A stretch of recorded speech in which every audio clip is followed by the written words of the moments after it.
इस देश में सबसे ज़्यादा इस 10 सालों में सबसे ज़्यादा महंगाई है, बेरोजगारी है। इस देश ने वही कोरोना काल में तैरती लाशें भी देखी हैं। ऐसी एक नहीं हजारों वीडियो मिलेंगी जिसमें हिंदू मुस्लिम की बात करते हुए देश का प्रधानमंत्री दिखता है। मोदी जी नहीं, देश का प्रधानमंत्री दिखता है। इससे बड़ी शर्म की बात हम छात्रों के लिए कोई नहीं है कि देश का प्रधानमंत्री जब जाति की बात करता है, जब धर्म की बात करता है। भाजपा के साथ दिक्कत तो यही लगी है हमेशा, क्योंकि वो कहती कुछ और है, करती कुछ और है। खाने के लाले पड़े आदमी धर्म के नाम पे कब तक बेवकूफ़ बनेगा? मंदिर मस्जिद मजार के नाम पे कब तक वोट देगा? एक घर में 4 नौजवान हैं, 4 के चारों बेरोजगार हैं, माँ बाप की ज़िंदगी भर की कमाई पढ़ाई के नाम पे खर्च करती हैं, उनको कितना बुरा, रातों को नींद नहीं आती होगी। नमस्कार, मैं हयात अब्बास और आप देख रहे हैं 4PM न्यूज़ नेटवर्क। जैसे कि आप सबको मालूम है कि चौथा चरण हो गया है, जिसके बाद मोदी जी का एक इंटरव्यू सामने आया। उस इंटरव्यू में मोदी जी कहते हैं कि उन्होंने कभी भी हिंदू मुसलमान नहीं किया। खैर, ये तो कहने की बात है, लेकिन सभी जानते हैं कि कितना वो हिंदू मुसलमान करते हैं। खैर, उनके इस बयान को जनता कैसे देख रही है, यही जानने की हम कोशिश कर रहे हैं। इसलिए लखनऊ विश्वविद्यालय में, क्योंकि यहाँ पर राजनीति भी होती है, पढ़ाई भी होती है, तो सबके साथ लोगों को अच्छी जानकारी है। बात कर लेते हैं, स्टार्ट करते हैं आपसे। कैसे देख रहे हैं आप मोदी जी के इस बयान को, और ख़ास तौर पे जब चौथा चरण हो गया है तब इस तरह का बयान उनका सामने आया कि वो हिंदू मुसलमान नहीं करते हैं? मेरा नाम शुभम खरवार है, मैं लखनऊ विश्वविद्यालय समाजशास्त्र का छात्र हूँ। कल जो बयान दिया मोदी जी ने, तो ये बयान बहुत ही अटपटा था। जब आप 2014 से 2024 तक 10 साल सरकार में रहे, 10 साल में आपने वोट लिया हिंदू मुसलमान पे, राम मंदिर पर वोट लिया, और आप अपने ही स्टेज पे बयान पे जब हिंदू मुसलमान का आप इससे पहले वाला भाषण उठा के देखें, हिंदू मुसलमान पे उन्होंने कितनी अभद्र टिप्पणी करी थी, और उसके पहले किस प्रकार का उन्होंने धर्म को लेकर बयान दिया। अमित शाह जी कहते हैं कर्नाटक में जाके कि आप हमें 10 सीटें दिला दीजिए, हम यहाँ के सभी देशवासियों को फ्री में अयोध्या का दर्शन कराएंगे। तो हम क्या समझें इसको? एक तरफ आप कर रहे हैं कि हम धर्म की राजनीति नहीं कर रहे हैं, एक तरफ आप कह रहे हैं कि हम हिंदू मुसलमान की राजनीति नहीं कर रहे हैं, एक तरफ कह रहे हैं कि इंडिया पाकिस्तान की राजनीति नहीं कर रहे हैं। तो आप कर किस पे रहे हैं? आप मुद्दों पे लड़ना चाहिए ना। आप 10 साल क्या किए हैं इस सरकार में? हम इस देश में सबसे ज़्यादा इस 10 सालों में सबसे ज़्यादा महंगाई है, बेरोजगारी है। इस देश ने वही कोरोना काल में तैरती लाशें भी देखी हैं। वही मणिपुर है जो एक सेना की पत्नी को अंगवस्त्र करके उसे टहलाया जा रहा था। 140 करोड़ जनता शर्मसार है, देश की सेना शर्मसार है, लेकिन प्रधानमंत्री की आंखों पे जूं तक नहीं रेंग रहा। ये सोचने की बात है कि हमारा देश आज गया कहाँ है। सबसे पहले तो 69,000 जो शिक्षक भर्ती हुई, उसका इतना बड़ा घोटाला हुआ है, इसका कोई जायज़ इनके पास पता नहीं है।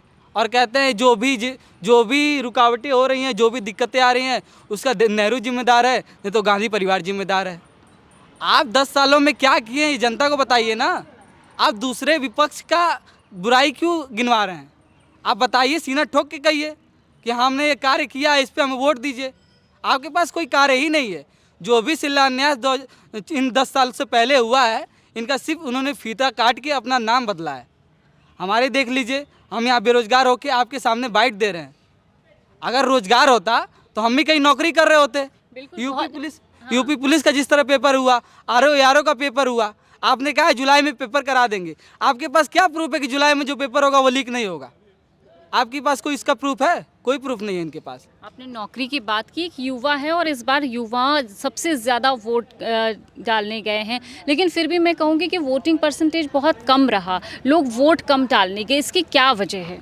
इसकी वजह बहुत सारी हो सकती है। जैसे एक तो गर्मी का मौसम भी है, और दूसरा लोग कहीं ना कहीं हताश हो गए, निराश हो गए हैं, क्योंकि एक उनके मन में डर बैठा दिया गया है कि आप वोट दे के आइए, सपा को, कांग्रेस को, बसपा को, जिसको भी देना दे के आइए, लेकिन मशीन का काम है, अडानी अंबानी की जो मतलब जिम्मेदारी वो पूरी कर देंगे। तो लोग एक तरीके से गांव में माहौल क्रिएट कर देंगे, क्या ही मतलब साइकिल को वोट देंगे, भाजपा को जाएगा, सपा को देंगे, मोदी को जाएगा, बसपा को देंगे, कमल को जाएगा।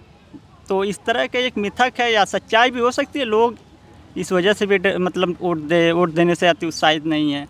अच्छा, मोदी जी के इंटरव्यू को कैसे देखते हैं कि हिंदू मुसलमान वाकई उन्होंने चुनाव? बिल्कुल, देख लीजिए, आपने अभी जिक्र किया था कि मोदी जी बोल रहे थे बनारस में कि मुसलमानों को लेकर बहुत चिंतित नज़र आ रहा है। ठीक है, चिंता होनी चाहिए, क्योंकि ऐसा कुछ नहीं है कि अगर वो एक हिंदू समुदाय से आते तो मुसलमानों की चिंता ना करें। वो हिंदू और मुसलमान से पहले देश के प्रधानमंत्री हैं और ये संवैधानिक पद पर बैठे, उनकी एक मतलब बहुत बड़ी जिम्मेदारी होती है। लेकिन उन्होंने वाकई क्या हिंदू मुसलमान नहीं किया? आप देख लीजिए, उनके साथ जितने सहयोगी दल हैं उसमें इतनी बड़ी देश की बहुत बड़ी आबादी मुसलमानों की है। कौन उनका सहयोगी, उनका करीबी मंत्रालय में है, विधानसभा में, लोकसभा में, आप ढूंढे नहीं पाएंगे। किसी बड़े पद पे है, किसी जिम्मेदारी के पद पे नहीं है। और दूसरी बात यह है कि जो मुसलमानों के लेके इतनी चिंता जाहिर करे प्रधानमंत्री जी, ठीक है वो अपना चुनावी स्टंट होगा उनका, लेकिन पिछले 14 से लेके आप 22-24 तक देख लीजिए, जिस तरह अल्पसंख्यक समुदाय के साथ नंगई दंगई सड़कों पे आ गई, ऐसा कभी किसी सरकार में नहीं था। आज अल्पसंख्यक समुदाय जो पूरी तरीके से असुरक्षित महसूस कर रहा है, इसीलिए उसके सामने विकास, पढ़ाई लिखाई, रोजगार का मुद्दा नहीं है। उसको ये लगता है कि हम उसको वोट दें जो भाजपा को हरा दे। उसके मन में ये डर है, डर की जगह डर बैठा तो इसका वजह भी आप सीए जैसे मुद्दे लाते हैं, एनआरसी जैसे मुद्दे लाते हैं। जब आपको लाना चाहिए रोज़गार जैसे मुद्दों पे आपको चुनाव लड़ना चाहिए। ये दुनिया का सबसे बड़ा मुल्क है जिसके पास युवाओं की इतनी बड़ी आबादी है, आप वहाँ रोज़गार का एक शब्द नहीं बोलेंगे, महंगाई का एक शब्द नहीं बोलेंगे, सीमा सुरक्षा पे आप बात नहीं करेंगे। जिस पे आपको बात करना उस पे आप नहीं करेंगे। आप देख लिए हैं कि जब माहौल गड़बड़ा गया पूर्वांचल में, उत्तर पश्चिम अवध का बेल्ट छोड़ के पूर्वांचल में चुनाव पहुंचा, पूर्वांचल में मुसलमानों की आबादी ठीक ठाक है, वो एकजुट होकर जिस तरफ चाहेंगे मतलब सीट का समीकरण खराब कर सकते हैं। तो ठीक है, मुसलमान किसी का बंधुआ मतलब मजदूर नहीं, वो जिसको चाहे वोट दे सकता, लोकतंत्र है, स्वतंत्र है। लेकिन अमित शाह का एक बयान सामने आया है जिसमें उन्होंने कहा कि 270 हम क्रॉस कर चुके हैं अभी तक के जितने चरण हुए। क्या इसमें सच्चाई है? ये 400 का नारा दे रहे हैं। ये देख लीजिए, आप भी घूम घूम के पत्रकारिता करिए, आपको भी पता होगा, हम लोग भी थोड़ा बहुत जानते हैं चीज़ों को। ये इन लोगों की हताशा और निराशा, इनकी भाषा शैली आप उठा के देखिए। ऐसा ये जब आए थे प्रचंड बहुमत में, तब इस तरह की इन लोगों की भाषा नहीं थी, इतनी अस्तर नहीं गिरे थे इनकी भाषा की। इस समय इनके छोटे से छोटे कार्यकर्ताओं से लेकर बड़े से बड़े मंत्रियों तक की भाषा शैली देख लीजिए। जो मन में आ रहा वो पटांग बोल दे रहे हैं। कोई बोल दे रहा संविधान बदल देंगे, कोई बोल दे रहा आरक्षण ख़त्म कर देंगे, कोई बोल दे रहा मुसलमानों को टाइट कर देंगे, कोई बोल दे रहा कि अभी अयोध्या तो झांकी है, काशी मथुरा बाकी। इस तरह के मतलब जो भाषा शैली का प्रयोग होने लगा तो जान लीजिए कि ये जो दक्षिण भारत में 32 सीटों की बढ़त लेकर आए थे जिससे सरकार में थे, वो उनका माइनस हो चुका। अगर इधर ये 10-5 गड़बड़ाए तो सरकार नहीं बना पाएंगे। और राहुल गांधी के नेतृत्व में निश्चित ही इंडिया बहुत मजबूती से बहुमत के करीब जा रहा है। इंडिया है मजबूती से? बिल्कुल मैदान में बिल्कुल बिल्कुल पूरी मजबूती से। मोदी जी जो इंटरव्यू दे रहे हैं, नहीं, उन सब का कोई मतलब नहीं है, क्योंकि इस इंटरव्यू के पहले भी एक रैली में उन्होंने बोला था कि विपक्ष कह रहा है कि आरक्षण दे देंगे, ये मुस्लिमों को सारा आरक्षण दे देंगे, ये भी तो बोल रखे हैं, बोला है इन्होंने। इसी इंसान ने अयोध्या मंदिर पे ताला लगवा देंगे, बाबरी मस्जिद। बात वही है, ऐसा नहीं, यही है कि इनके पास मुद्दे ख़त्म हो चुके हैं। ठीक है, इन्होंने कुछ समय पहले कहा था भारत की सिर्फ 4 जातियां हैं, युवा, महिला, किसान और एक और बोला था इन्होंने गरीब, है ना। तो आप ये समझिए ये चारों जिसके विषय में पहले इन्होंने गरीबों अभी उससे पहले अभी एक शायद आज तक पे एक और इंटरव्यू इनका था दिल्ली में, जो इसमें वो बात कर रहे थे हमारे साथ गरीबों के साथ में हूँ, युवाओं के साथ ही हूँ, महिलाओं के साथ हूँ, है ना। आप ये देखिए भारत का अगर अभी सिर्फ कुछ डेटाज हैं, जैसे ये 16 अभी जो मतलब डेटा बता रहा है कि 16% आबादी गरीब है भारत की।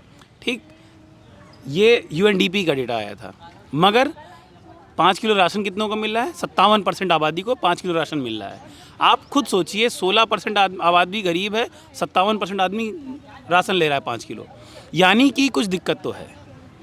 ये डेटा का मैनिपुलेशन है या फिर हवाबाजी है, या ये चाहते हैं कि इनको बस 5 किलो राशन देते रहो, इनसे बाकी सारे काम लेते रहो, इनको शिक्षा मत दो, सुरक्षा इनकी मुहैया समुचित रूप से मत कराओ। मुस्लिमों के साथ सबसे बड़ी प्रॉब्लम यही हो गई है कि वो आज सुरक्षित नहीं महसूस कर रहे हैं, जो कि ठीक नहीं है किसी भी देश के लिए। माइनॉरिटीज़ इसका अभिन्न अंग हैं। बहुत से लोग हमारे पास, हमारे जितने भी पुरोधा हैं, अब्दुल कलाम जैसे लोग हम फिर कैसे पाएंगे जब उनको असुरक्षित महसूस होगा इस भारत में। एक कम्युनिटी जो अपने आप को डरा हुआ, एक असुरक्षित महसूस कर रही है, लेकिन इसकी वजह क्या है? क्योंकि मोदी जी अक्सर अपने भाषणों में सबका साथ सबका विकास कहते हैं। तो बात देखिए, भाजपा के साथ दिक्कत तो यही लगी है हमेशा, क्योंकि वो कहती कुछ और है, करती कुछ और है। वो करती है नोटबंदी, कहती है डिमोनेटाइज कर रहे हैं हम, क्योंकि हमें सुरक्षा सही करनी है। और सच में क्या हो रहा है, डिमोनेटाइज होने के बाद क्या हुआ, हमें कोई भी काला धन नहीं मिला। आप ये समझिए, अभी कुछ रिपोर्ट आई थी काला धन की जो बढ़ोतरी है ज़्यादा फिर हो गई है। जिस मुद्दों पर सरकार ये आई थी, 2014 में शिक्षा पे आए थे, डेवलपमेंट पे आए थे, काला धन पे आए थे, उस पर कभी इन्होंने बात कुछ नहीं की। इन्होंने सिर्फ नैरेटिव बदल दिया। इन्होंने कहा 14 लाख रुपए मैं अकाउंट में दूंगा, ये करूंगा, वो करूंगा। तो मुझे कथनी करनी का भेद लगता है इस मतलब पार्टी में। ये कहा जा सकता है कि ये इस बार मंदिर का मुद्दा नहीं रहेगा। नहीं। अच्छा एक बात बताइए, खाने के लाले पड़े आदमी धर्म के नाम पे कब तक बेवकूफ़ बनेगा? मंदिर मस्जिद मजार के नाम पे कब तक वोट देगा? एक घर में 4 नौजवान हैं, 4 के चारों बेरोजगार हैं, माँ बाप की ज़िंदगी भर की कमाई पढ़ाई के नाम पे खर्च कर दिए हैं, उनको कितना बुरा, रातों को नींद नहीं आती होगी। यहीं देख लीजिए कितने हर डिपार्टमेंट से कम से कम 8, 10, 15 PhD धारक बच्चे निकलते हैं, वो कहीं उनका कोई पूछने वाला नहीं है। वो इस पसोपेश में कि काश हमने पढ़ाई ना किया होता, इंटर करके छोड़ दिया होता तो कुछ मेहनत मजदूरी कर लेते, लेकिन PhD करके ठेला तो नहीं लगा पाएगा, चाय की दुकान नहीं बेच पाएगा। नहीं, वो तो ठीक है, उनके कार्यकर्ता करेंगे। जो अंधभक्त टाइप के वो अपने कार्यकर्ताओं के लिए बोले थे कि आप लोग हमारा नारा लगाइए, बाहर हमारे कार्यालय के ठेला लगा के पकौड़ी बेचिए, वो सबके लिए नहीं था वो।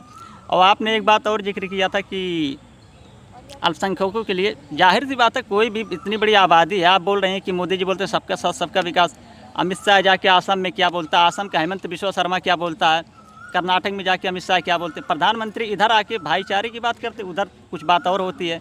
कुल मिला के दशानन की तरह, रावण की तरह करते हैं कि इनके 10 सर हैं, कोई एक जोड़ने की बात करेगा, कोई तोड़ने करेगा, कोई एक सीधे स्टेज से धमकी देगा। और रही बात भ्रष्टाचार पे, तो भ्रष्टाचार को ये चिल्ल गुहार करके आए थे कि हम आएंगे तो ये रॉबर्ट वाड्रा जेल में होगा, राहुल गांधी जेल में होंगी, सोनिया गांधी। तो जो 2-4 नेता थे बड़े बड़े भ्रष्टाचारी थे, वो आज मोदी जी के बहुत करीबी हो गए हैं। आप उठा के बंगाल से लेके कर्नाटक तक देख लीजिए, सब इनके मित्र बने हुए हैं, सब सरकार में सहयोगी बने हुए हैं। तो इनके भ्रष्टाचार से लड़ाई किसकी थी? मतलब ये है कि जो भ्रष्टाचारी थे, इनके सहयोगी नहीं थे, उनसे लड़ाई थी, उनको अपने तरफ कर लिया। अब इनके खिलाफ, भ्रष्टाचार के खिलाफ कोई मुकदमा नहीं है, सबके बंद हो गए। ये बार बार सवाल उठता है कि जितने भ्रष्टाचारी हैं वो जब बीजेपी में चले जाते हैं तो वो क्लीन कॉलर हो जाते हैं। खैर, और लोगों से बात करेंगे। क्या नाम है आपका? जी अनिल जी, मोदी जी का एक इंटरव्यू बड़ा जो है तेज़ी से वायरल हो रहा है। उनका एक बयान कि उन्होंने कहा है कि हम हिंदू मुस्लिम नहीं करते हैं और ना हमने कभी किया है। बिल्कुल, जब मोदी जी ने बात बोली तो पूरे देश में वो मीम बन के चलने लगा कि जितनी वो जो अपनी बात कर रहे हैं, क्या उस बात पे वो सही हैं? ऐसी एक नहीं हज़ारों वीडियो मिलेंगी जिसमें हिंदू मुस्लिम की बात करते हुए देश का प्रधानमंत्री दिखता है। मोदी जी नहीं, देश का प्रधानमंत्री दिखता है। इससे बड़ी शर्म की बात हम छात्रों के लिए कोई नहीं है कि देश का प्रधानमंत्री जब जाति की बात करता है, जब धर्म की बात करता है। इस देश का छात्र और जो युवा है वो इस बात को समझ चुका है कि ये सारा हम लोगों को गुमराह करने का इनका तरीका है। और देश के जो विपक्ष के नेता हैं, माननीय राहुल जी, अखिलेश जी, ये लोग जो बात कर रहे हैं छात्रों की, ये उनके मन में क्लिक कर रही है। जो बेरोजगारी है ना, आप सड़कों पे जब जाइए, इलाहाबाद में जब जाइए तो लोग तैयारी करते हुए बूढ़े हो रहे हैं। एक रिपोर्ट आई थी अभी अखबार की, पेपर की एक रिपोर्ट थी कि बड़ी संख्या में युवा तैयारी करते हुए बूढ़े इसलिए हो रहे हैं कि वैकेंसियाँ नहीं आ रही हैं। तो तैयारी तो कर रहे हैं, लेकिन परीक्षा जब दे नहीं रहे हैं, जो परीक्षा दे रहे हैं वो लीक हो जा रहा है इनका पेपर। बड़ी संख्या में 60 लाख छात्रों ने जो पेपर दिया वो लीक हो गया। बताइए, इतने पढ़े लिखे लोग हैं, लेकिन कुछ अंधभक्त टाइप ऐसे भी हैं जिनसे मैं जब बात करती हूँ तो वो कहते हैं कि उनके पास नौकरी नहीं है, जो कैपेबल नहीं है, जो एलिजिबल नहीं है इस पोस्ट के लिए। लेकिन आज कितनी शर्म की बात है, जो पेपर लीक हो रहा है, वो सारे तमाम चीज़ें देखने के बावजूद उसे नज़रअंदाज किया जा रहा है। क्या नाम है आपका? उमाशंकर यादव। कैसे देख रहे हैं आप मोदी जी के इस बयान को कि वो हिंदू मुसलमान कभी नहीं करते? हाँ, ये आप लोग भी देख सकते हैं और देश की जनता देख रही है कि आप एक जैसे कह रहे हैं कि हिंदू मुस्लिम मैं नहीं कर रहा हूँ, उनके कहना है। उन्हीं के कार्यकर्ता कह रहे हैं कि जो राम को लाएँ हम उनको लाएंगे। तो मतलब कैसे है? उनके कार्यकर्ता तो कह रहे हैं, तो कहीं ना कहीं से तो उनको मिल रहा है ना, तभी तो कह रहे हैं। और दूसरी चीज़, जब ये कह रहे हैं कि मैं हिंदू मुस्लिम नहीं कर रहा हूँ, और अभी देख लीजिए राम मंदिर की स्थापना में ये गए थे, तो हम कैसे मान लें कि आप नहीं कर रहे हैं? और इनके पास मुद्दा है नहीं, तो वे सोच रहे हैं कि इस मुद्दे को ही लेके आ रहे हैं। बात मैं कहना चाहता हूँ कि जो आपने कहा कि ये कह रहे हैं कि जो युवा कैपेबल नहीं है नौकरी के लिए, नहीं नौकरियाँ हैं, तो ये जो कांग्रेस ने, जो राहुल गांधी जी ने ये कांग्रेस का भर्ती भरोसा कैलेंडर जारी किया है, ये बाकायदे उस लिस्ट के साथ है कि किस विभाग में कितनी वैकेंसी खाली है। और उन्होंने जारी किया है कि मैं मेरी सरकार बनते ही इस डेट में भर्ती आएगी, इस डेट में परीक्षा होगी, इस डेट में नौजवानों को मैं ज्वाइनिंग लेटर दूंगा, वो भी बिना आवेदन शुल्क के। आवेदन जो मेरा होगा बिना आवेदन शुल्क के। ये जांच आप कराइए, एकदम सही उन्होंने डेटा दिया है और इससे ज़्यादा कई वैकेंसियाँ खाली इन्होंने कम दिया है। जो 30 लाख नौकरियों को भरने का इन्होंने वादा किया है, ये कम संख्या दिया। अभी पूरे देश में बहुत करोड़ों पद खाली हैं। बिल्कुल, तो सच्चाई क्या कुछ है, और ख़ासकर मैं युवाओं से इसलिए बात कर रही हूँ क्योंकि ये देश का भविष्य है और इनकी राय, इन्हीं की जो सोच है वही देश को बदलेगी। इनके वोट से ही सही फैसला होगा और सही फैसला होना चाहिए, क्योंकि ये युवाओं का, देश के तमाम लोगों के भविष्य का सवाल है और आपका वोट भविष्य बनाएगा, देश का भविष्य बनाएगा। तो अपने वोट का सही इस्तेमाल करें, सोच समझकर वोट करें, मुद्दों पर वोट करें। फ़िलहाल जो ज़मीनी हकीकत है, ग्राउंड पे जो रियलिटी है, वो हम आपको इसी तरह दिखाते रहेंगे, रूबरू कराते रहेंगे तमाम हकीकत से। कैमरा पर्सन सत्यनारायण के साथ मैं हयात अब्बास, 4 PM न्यूज़ नेटवर्क।